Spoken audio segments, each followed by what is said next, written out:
अधिकतर आपराधिक मामलों और रहस्यों में समाधान सबसे स्पष्ट उत्तर होता है। कई बार ऐसे मामले आते हैं जहां अप्रत्याशित अपराधी या चौंकाने वाले मकसद होते हैं। नंबर 10। पार्थ मिंट से 49 सोने की ईंटें चोरी होने पर पुलिस ने 3 अपराधियों को जल्दी ही सलाखों के पीछे पहुंचा दिया। दशकों बाद इन्हें एक हैरान कर देने वाले इकबाले जुर्म के साथ बरी किया गया। 22 जून 1982 को 3 लोगों ने पर्थ मिंट में सोना ऑर्डर करने के लिए कॉल किया। उन्होंने खुद को बॉब फ्रायर, मिस्टर यॉर्क व मिस्टर ब्लैकवुड बताया। उसी दिन बाद में 3 गार्ड बख्तरबंद गाड़ियों में मिंट सोने की ईंटें लेने पहुंचे। हर एक ने बिल्डिंग सोसाइटी के चेक से भुगतान किया और उन्हें सोना लेकर जाने की अनुमति दी गई। अगले दिन मिंट ने उन चेकों को नकद कराने के लिए बैंक में जमा किया। तभी पता चला कि चेक चोरी हो गए थे और उसमें पैसा नहीं था। उस समय सोने की कीमत लगभग 6,53,000 ऑस्ट्रेलियाई डॉलर थी, जो आज के हिसाब से लगभग 6.4 मिलियन होती है। पुलिस पर जिम्मेदारों को पकड़ने और संपत्ति वापस पाने का भारी दबाव था। कई हफ्तों बाद जांच 3 भाइयों पर केंद्रित हो गई, रे, पीटर और ब्रायन मिकलबर्ग। पीटर को सबसे पहले गिरफ्तार किया गया और पूछताछ की गई। उनके अनुसार उन्हें गिरफ्तार करने वाले अधिकारियों ने शारीरिक रूप से हमला किया और दुर्व्यवहार किया, लेकिन उन्होंने कोई भी स्वीकारोक्ति पत्र पर हस्ताक्षर करने से इनकार कर दिया। पुलिस ने दावा किया कि उन्होंने एक स्वीकारोक्ति पत्र पर हस्ताक्षर किए जिसमें उनके 2 भाइयों के नाम भी थे। मिकेलबर्ग के घर के फर्श के नीचे बड़ी मात्रा में चांदी सोना मिला। इनमें से कुछ भी टकसाल से चोरी नहीं हुआ था और भाइयों के पास ऐसे दस्तावेज थे जो बताते थे कि वे इसके कानूनी मालिक थे। फिर भी ये काफी नहीं था। सबसे अहम सबूत एक चेक से मिला जिसमें पुलिस ने रे मिकेलबर्ग की उंगली का निशान पाया। तीनों भाइयों ने जिम्मेदारी से इनकार किया, लेकिन 1983 में सेंधमारी, आगजनी और धोखाधड़ी के दोषी पाए गए। इस तथ्य की किसी ने भी चोरी हुए सोने का ठिकाना नहीं बताया ने जज को उन्हें 20 से 12 साल की सख्त सजा देने के लिए प्रेरित किया। 20 साल तक भाइयों ने बार बार दोष सिद्धि के खिलाफ अपील की। ब्रायन को थोड़ी सफलता मिली। उन्हें कुछ आरोपों में ही दोषी ठहराया गया और सजा 1 साल से कम कर दी गई। रिहा होने के बाद उनकी एक विमान दुर्घटना में मृत्यु हो गई, लेकिन रे और पीटर सफल नहीं हो पाए और जेल में ही रहे। इस मामले में एक अजीब अपडेट 1989 में आया। एक रिपोर्टर को सोने की ईंट और नोट मिला जिसमें लिखा था, निकलबर्ग्स निर्दोष हैं और जेल में सड़ रहे हैं। पुष्टि हुई कि वह सोने की ईंट मिंट डकैती से थी। 3 महीने बाद लापता सोने का और हिस्सा मिला। साथ में एक और नोट भी मिला जिसमें दावा किया गया था कि भाइयों को फंसाया गया है। फिर भी रे और पीटर जेल में रहे। सच्चाई 2002 तक सामने नहीं आई थी। गिरफ्तारी करने वाले अधिकारियों में से एक टोनी लेवांडोव्स्की ने कबूल किया कि भाइयों को वास्तव में फंसाया गया था। पीटर के साथ मारपीट हुई थी और उसका इकबालिया बयान गिरफ्तार करने वाले अधिकारियों ने लिखा था। इस कबूलनामे के साथ रे और पीटर को आखिरकार जेल से रिहा कर दिया गया और ब्रायन को मरणोपरांत बरी कर दिया गया। उन्हें मुआवजे के तौर पर $5 लाख मिले, लेकिन डकैती के लिए असल में जिम्मेदार लोगों को कभी पकड़ा नहीं गया और ये मामला आधिकारिक तौर पर अब भी अनसुलझा है। नंबर 9। मई 1970 में कनाडा के ओंटारियो में रहने वाली 2 महिलाओं पर 13 दिनों के भीतर हमला हुआ था। दोनों ही नर्स और युवा मां थी जिनकी शादी स्कूल टीचरों से हुई थी और उन पर एक ही व्यक्ति ने हमला किया। जिम्मेदार व्यक्ति को जेल पहुंचाने में करीब 30 साल लगे। पहली पीड़िता डोरिन मॉर्बी थी जिन पर 6 मई 1970 को गौरमली स्थित घर में हमला हुआ। पति के काम से घर लौटने पर डोरिन का शव बेडरूम के फर्श पर मिला। उन्हें 22 कैलिबर की गोलियों से कई बार मारा गया। उनका नवजात बेटा उसी कमरे में था, लेकिन उसे कोई नुकसान नहीं पहुंचा था। यह मामला उस ग्रामीण समुदाय को हिलाकर रख गया जहां मॉर्बी परिवार रहते थे, लेकिन हालात इससे भी बदतर होने वाले थे। 13 दिन बाद कोई हेलन फर्ग्यूसन के पालग्रेव स्थित घर आया। वो घर पर थी और अपने 9 साल के बेटे की देखभाल कर रही थी जो स्कूल से बीमार होकर घर पर था। हेलन ने बेटे से कहा कि वह कमरे में रहे और कोई उनका फोन इस्तेमाल करेगा। कुछ ही देर बाद उसने पटाखों जैसी आवाजें सुनी और यह देखने के लिए नीचे गया कि क्या हो रहा है, और उसने देखा कि हेलन का शव फर्श पर पड़ा है और एक अनजान आदमी घर से बाहर जा रहा है। अपराध स्थल पर वही गोलियां मिली और डीएनए से साबित हुआ कि दोनों अपराधों का वही आरोपी था।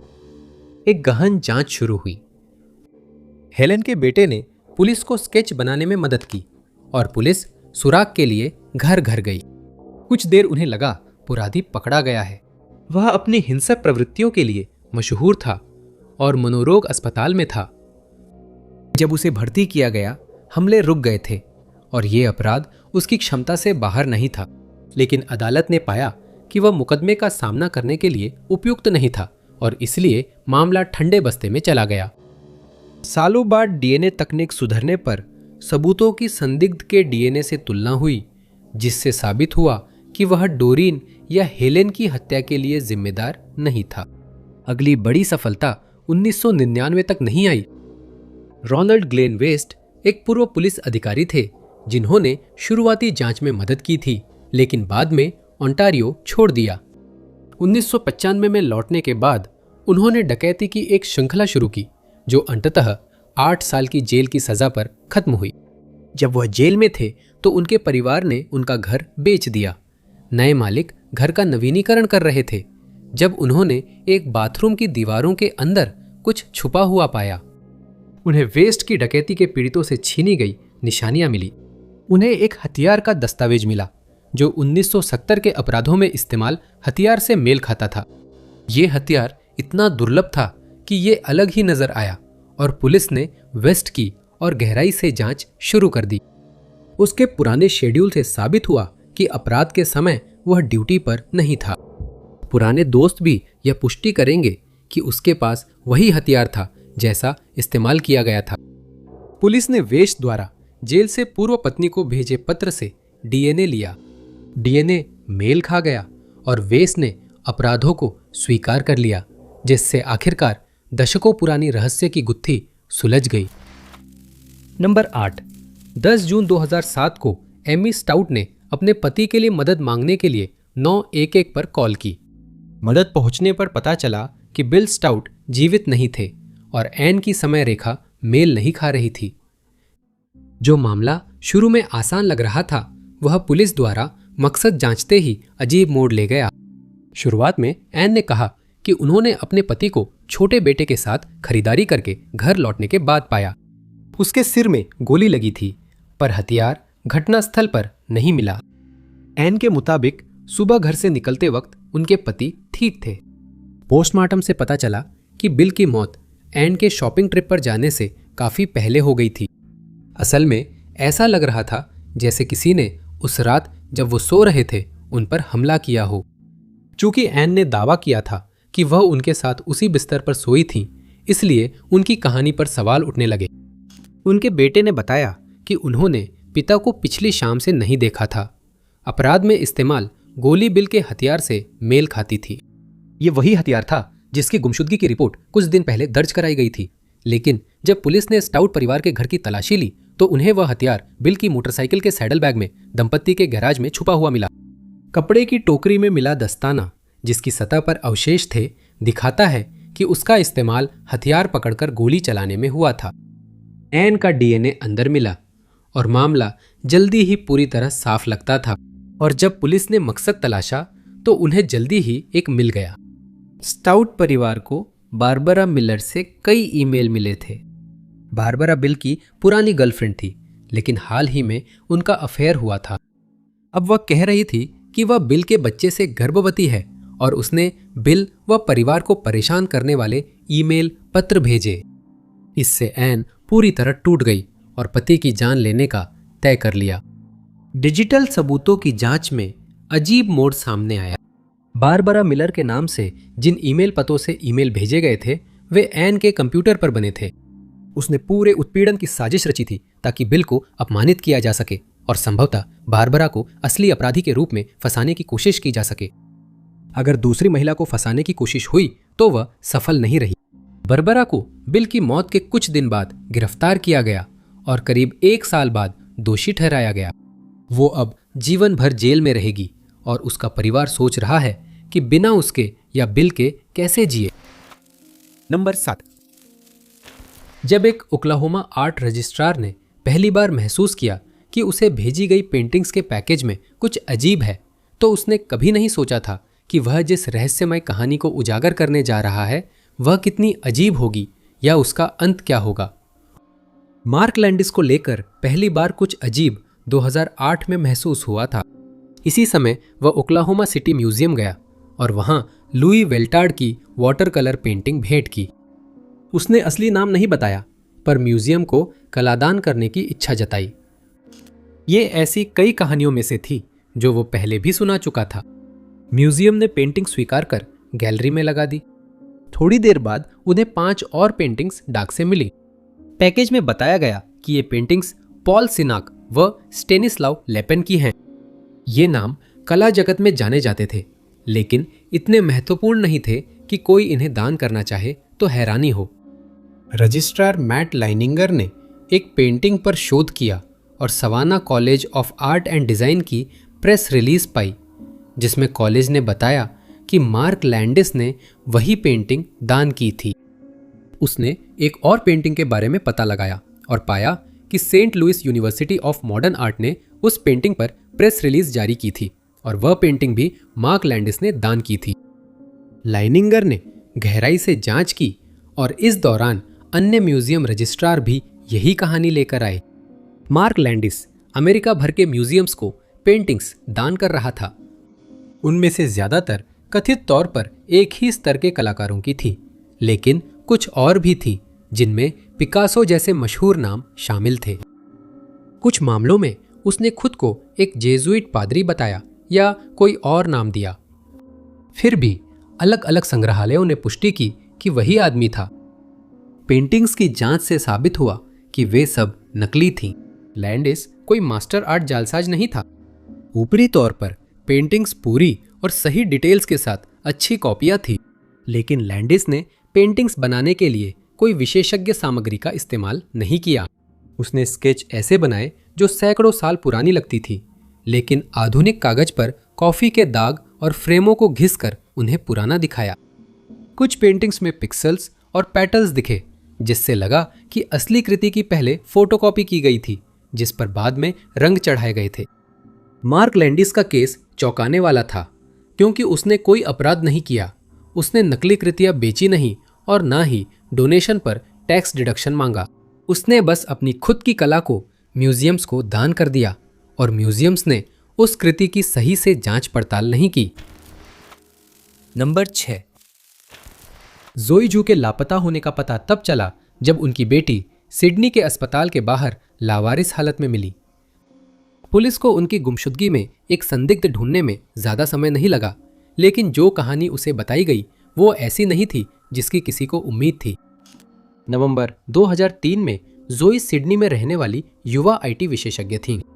उन्हें आखिरी बार सीसीटीवी में एक अधेड़ आदमी के साथ और बच्चे को स्ट्रोलर में धकेलते देखा गया था। तस्वीरें जाली होने पर माइकल वॉलेस सामने आए और पहचान बताई। वॉलेस ने कहा कि वह जोए के अच्छे दोस्त हैं, लेकिन नहीं जानते वह कहाँ है। पुलिस को उस पर शक था, मगर जोए की गुमशुदगी से जोड़ने का सबूत नहीं मिला। 4 महीने बाद उन्हें जरूरी सबूत मिल गए। वॉलेस के परिचित उनके पास सूचना लाए थे। उसने पहले जोई की कार हटाने में मदद मांगी थी, अब वह उसकी लाश भी हटवाना चाहता था। मुखबिर के मुताबिक वॉलेस ने 19 नवंबर को जोई की हत्या कर उसकी लाश झाड़ियों में फेंक दी थी। अब वह उसकी लाश को समुद्र में फेंकना चाहता था ताकि वह न मिले। उसने योजना में साथ देने के लिए सहमति जताई, लेकिन पुलिस को इस कदम के बारे में सूचित कर दिया। वॉलेस पर घात लगाकर दबोच लिया गया जब वह अपनी गाड़ी के पीछे जोई के अवशेष लेकर जा रहा था। रंगे हाथ पकड़े जाने पर वॉलेस ने पुलिस को अपनी बात बताई। वह जोई को डेट कर रहा था, लेकिन जोई का एक और शादीशुदा आदमी से भी रिश्ता था। वॉलेस के मुताबिक जोई ने उसे अपने प्रेमी की पत्नी की हत्या के लिए पैसे दिए। वॉलेस ने पैसे लिए पर हत्या नहीं की। उसने कहा कि उसका इरादा दूसरे आदमी के पास जाकर जोई को मारने के लिए पैसे मांगने का था। योजना तब बदली जब जोई ने वॉलेस से रिश्ता तोड़ लिया। उसने दावा किया कि उसे कुछ भी याद नहीं है, लेकिन जरूर उसने अपने साथ लाए बैग से हथियार निकाला और जब वे कार में बैठे थे तब जोई पर गोली चला दी। ये एक चौंकाने वाली कहानी थी जिसने मीडिया का ध्यान आकर्षित किया, लेकिन अदालत में जज ने कहा कि यह संदेह से परे साबित नहीं किया जा सकता कि जोई की उस दूसरी महिला की जान लेने की कोई मंशा थी। उसके प्रेमी, जो उसके बच्चे के पिता थे, ने कहा कि वह और उनकी पत्नी ओपन रिलेशनशिप में थे। उसने जोई को अच्छी महिला कहा और कहा कि वॉलेस उसकी याद को बदनाम कर रहा है, जबकि वह खुद को बचाने वहां नहीं थी। वॉलेस को जोई की हत्या का दोषी पाकर उच्च सुरक्षा वाली जेल में 20 साल की सजा हुई, लेकिन वह 15 साल बाद 2019 में रिहा हो गया। नंबर 5। मई 2016 में FBI और स्थानीय पुलिस ने एमी ऑलवाइन और उनके पति को सूचित किया कि कोई एमी की हत्या की सुपारी देने की कोशिश कर रहा है। कुछ महीनों बाद उनके पति ने उनकी लाश पाई। इस अपराध की जांच में अजीब और पेचीदा साजिश सामने आई। एमी और स्टीफन ऑलवाइन मिनेसोटा के कॉटेज ग्रोव में चर्च समुदाय के करीबी प्यार करने वाले जोड़े लगते थे।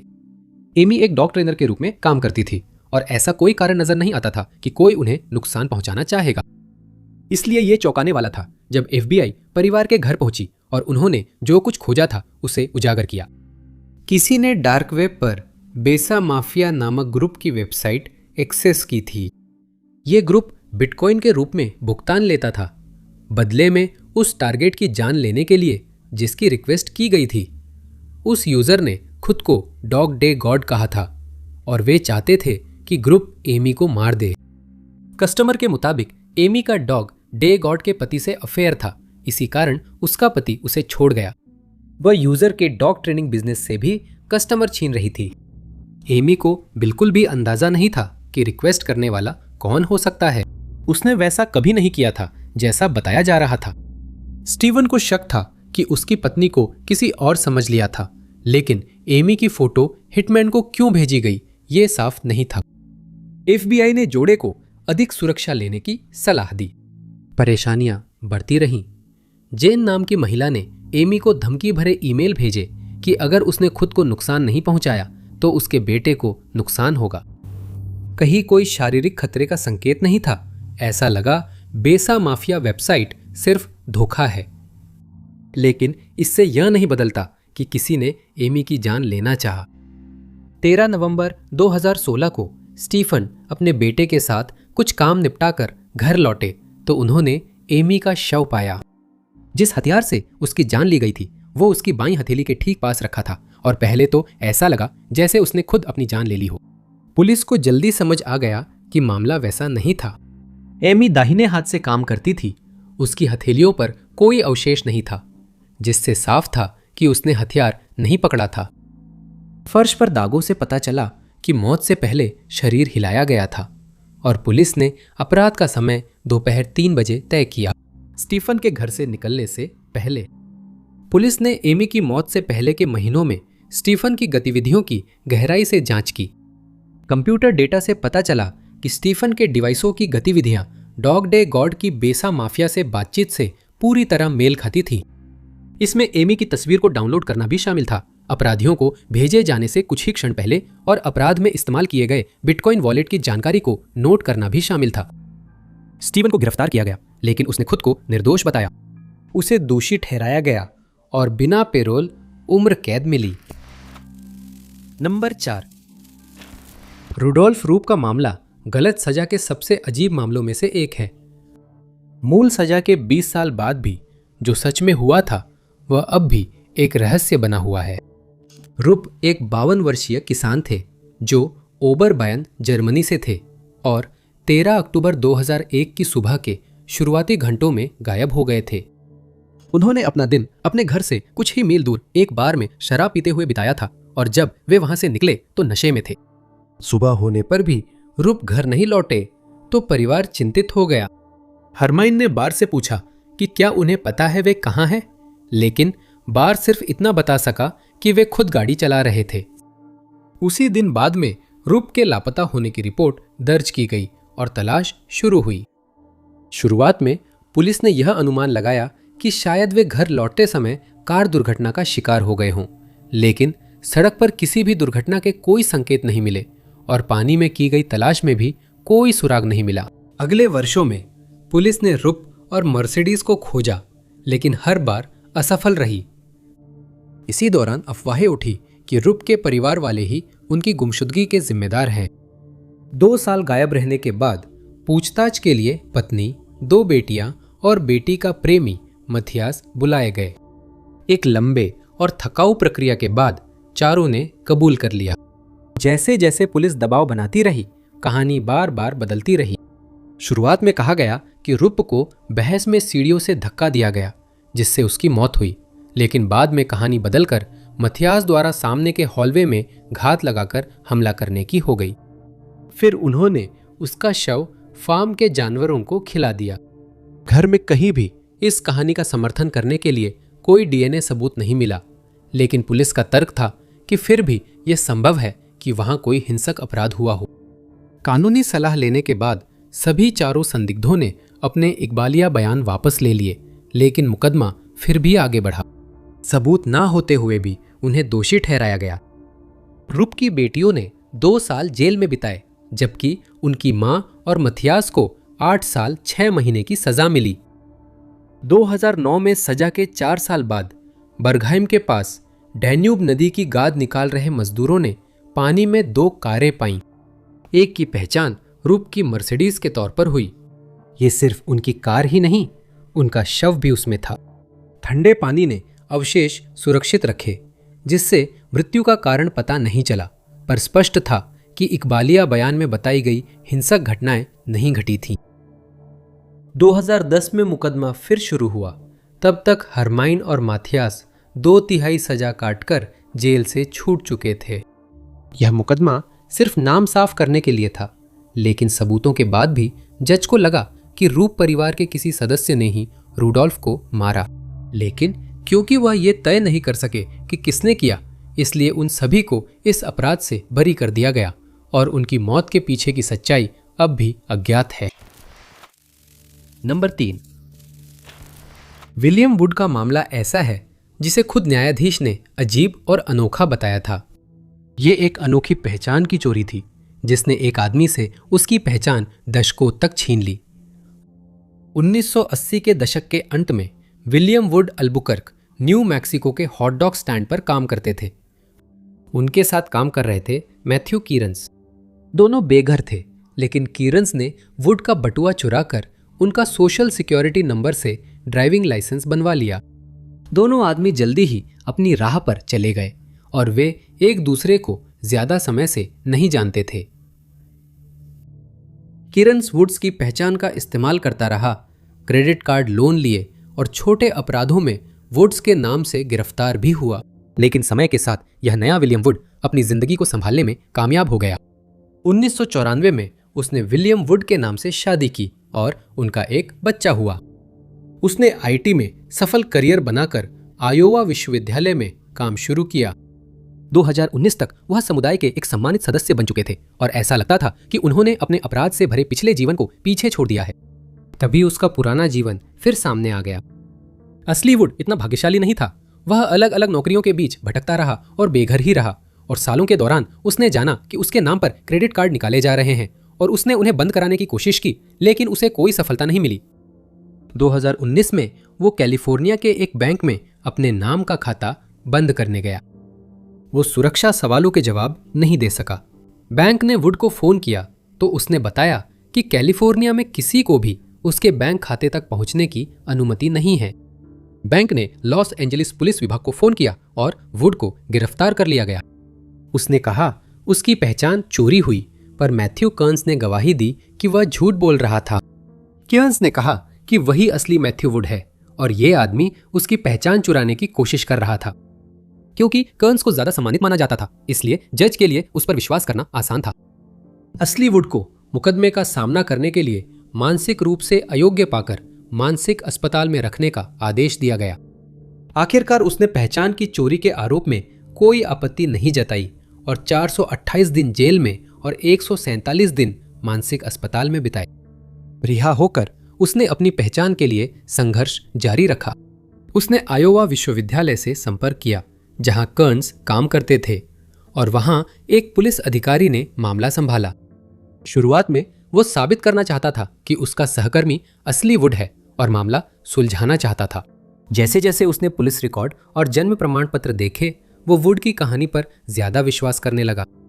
पुलिस अधिकारी ने वुड्स के पिता का पता लगाने में सफलता पाई, जिन्होंने डीएनए सबूत उपलब्ध कराया। किर्ड्स की तस्वीर दिखाने पर उसने कहा, वह आदमी कौन है नहीं पता। डीएनए सबूत और कर्न्स की कहानी में विसंगतियों के चलते उसे गिरफ्तार किया गया और उसने चोरी कबूल कर ली। जनवरी 2025 में उसे संघीय जेल में 12 साल की सजा सुनाई गई, जबकि वुड्स की पहले की दोष सिद्धि रद्द कर दी गई। नंबर 2, 22 मई 2010 को सैम हर के पिता अपने बेटे के अपार्टमेंट में गए और एक चौंकाने वाली खोज की।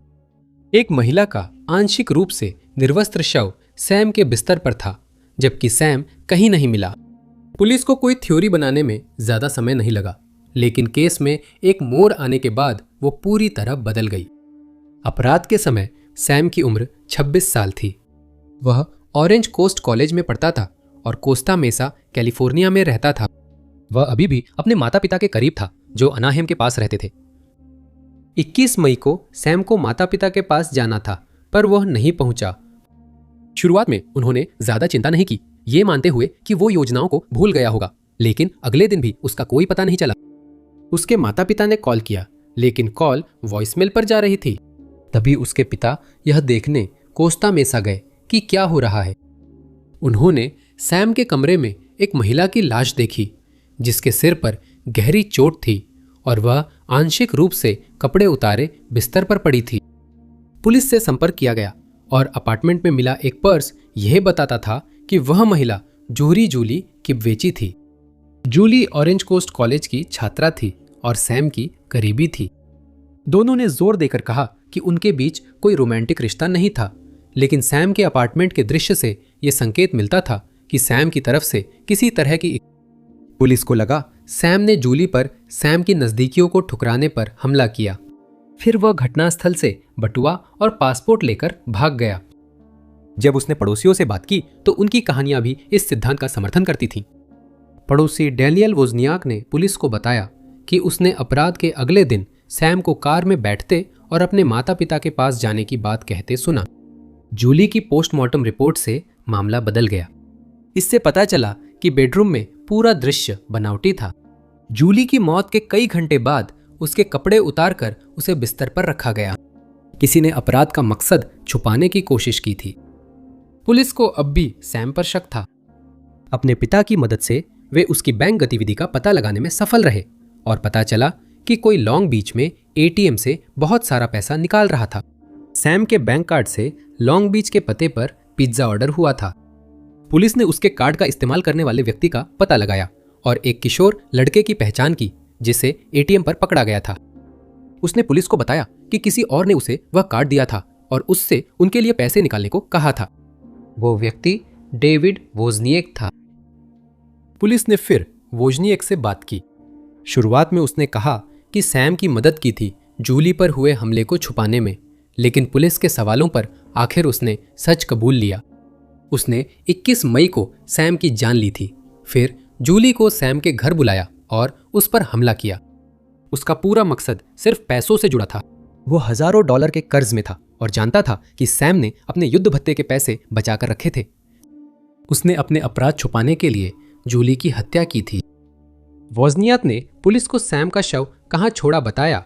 उसकी कहानी की पुष्टि हुई और उसे दोषी मानकर मृत्युदंड दिया गया। नंबर 1, पुलिस जब पहली बार क्रिस्टीन बैनफील्ड के घर कॉल पर पहुंची तो मामला उन्हें सीधा लगा, लेकिन जैसे जैसे उन्होंने मामले को करीब से देखा, यह साफ हो गया कि कुछ भी वैसा नहीं था जैसा दिख रहा था।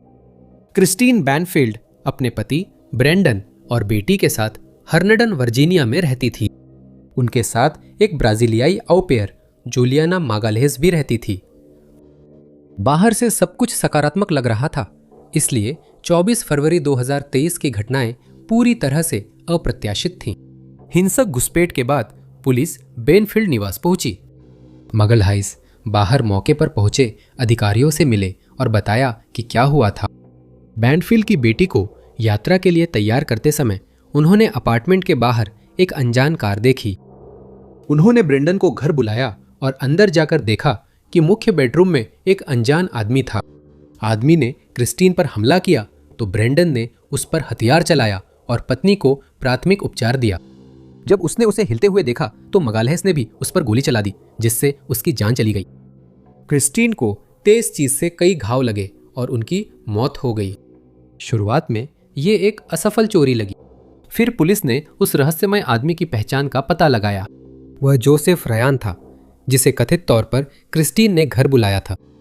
जोसेफ क्रिस्टीन के फोन से अश्लील वेबसाइट पर मैसेज कर रहा था। उस यूजर ने जोसेफ को कल्पना पूरी करने बुलाया। अगर इस कहानी पर विश्वास किया जाए तो जोसेफ ने उनकी आपसी सहमति के खिलाफ जाकर क्रिस्टीन की जान लेने की कोशिश की थी। अधिकारियों ने जोसेफ का इतिहास गहराई से जांचा तो संभावना घटती गई। वेबसाइट पर भेजे गए संदेश क्रिस्टीन जैसे नहीं लग रहे थे। पुलिस को शक हुआ कि कुछ और हो रहा है। कुछ महीनों बाद बैंडफील्ड निवास की तलाशी में पता चला कि मगालहेस मुख्य बेडरूम में शिफ्ट हो गई थी और क्रिस्टीन की जगह उसकी व ब्रेंडन की तस्वीरें थीं। मगालहेस को गिरफ्तार कर लिया गया और आखिरकार उसने सच कबूल कर लिया। वह महीनों से ब्रेंडन के साथ अफेयर में थी। ब्रेंडन अपनी पत्नी को छोड़ना चाहता था, लेकिन वह अपने बच्चे की कस्टडी साझा करना या अपनी संपत्ति का कोई हिस्सा खोना नहीं चाहता था। दोनों ने क्रिस्टीन को हटाने की साजिश की। उन्होंने क्रिस्टीन बनकर जोसेफ से मिलने और धारदार हथियार लाने को कहा, और जब जोसेफ घर पहुंचा तो ब्रेंडन ने उस पर गोली चला दी और फिर जोसेफ के लाए हुए हथियार उसका इस्तेमाल क्रिस्टीन पर हमला करने के लिए किया। ब्रेंडन बेगुनाही की दुहाई देता रहा, मगर मागालेस की गवाही के बाद उसे दोषी ठहराया गया और उसे उम्र कैद की सजा सुनाई गई, जबकि मागालेस को 10 साल की सजा दी गई। आप सभी का देखने के लिए बहुत बहुत धन्यवाद। अगर आपको यह वीडियो पसंद आया हो तो जरूर उस लाइक बटन को दबाएं, सब्सक्राइब करें और नोटिफिकेशन बेल दबाएं ताकि सभी नए वीडियो की जानकारी मिले। मेरा नाम टॉप 5 अननोन्स है। अगले वीडियो में फिर मिलूंगा।